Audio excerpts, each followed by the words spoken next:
आणि आता बातमी आहे सीजेपीच्या अभिजित दिपकेंना आलेल्या धमकीची। कॉकरोच जनता पार्टीचे संस्थापक अभिजित दिपकेंनी दिपकेंना भाजपमध्ये प्रवेशाची ऑफर दिल्याचा त्यांनी दावा केलाय। भाजपमध्ये ये नाहीतर तुला मारून टाकू अशा धमक्या दिल्याचा आरोप अभिजित दिपकेंनी केलाय।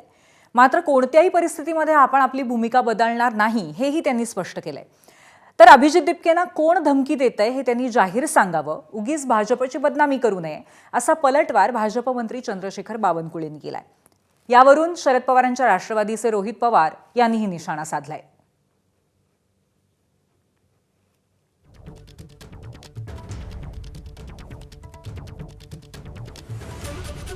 चालू होतं, धमक्या आल्या होत्या की बीजेपी मध्ये सामील झाला तर बरे, नाही तर आंदोलन मागे घ्या, बरे नाही तर तुम्हाला ठोकू, आम्ही गोळ्या घालू।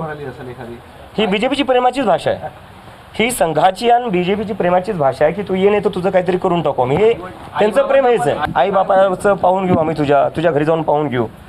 तर तुम्ही माझ्यावर काय करणार? तुम्ही माझ्या म्हणजे तुम्ही भीती एका 30 वर्षाच्या मुलाला, नरेंद्र मोदीच्या तर मला वाटतं मी नातवाच्या वयांचा असेल, अमित शहाच्या नातवाच्या वयाचा असेल मी, तुम्ही तुमच्या नातवाच्या मुलांना अशा धमक्या देतात, लाज वाटली पाहिजे तुम्हाला। म्हणजे काय करताय तुम्ही? मी आपल्याला आवर्जून सांगेन, महाराष्ट्रामध्ये 1,51,00,000 भारतीय जनता पार्टीची सदस्य संख्या आहे, प्रायमरी मेंबरशिप आहे, 1 लक्ष सक्रिय सदस्यता आहे, देशामध्ये 13 कोटी सदस्य संख्या आहे। यापैकी कोणीतरी एका व्यक्तीने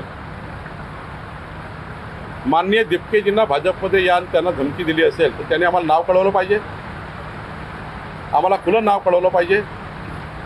आम्ही आमच्या कार्यकर्त्यावर कारवाई करू, पण जर नाव कळवलं नाही तर मात्र भारतीय जनता पार्टीची कोणी बदनामी करू नये। अभिजित दिपकेंना पक्षामध्ये घेऊन मग हे जो काही बदनामी त्या ठिकाणी झाली, जसं इथं महाराष्ट्रामध्ये खासदारांना विकत घेतलं, आमदारांना विकत घेतलं, पक्ष पैसे देऊन फोडले गेले, तसं त्यांना वाटलं की अभिजित दिपकेंना सुद्धा पैसे देऊन, दबाव टाकून, नाही तर तुला हे बघतो, तुमच्या आईवडिलांना धमकी देऊन आम्ही कुठंतरी अभिजित दिपकेंना मॅनेज करू, असं त्यांची कदाचित त्या ठिकाणी भूमिका असावी।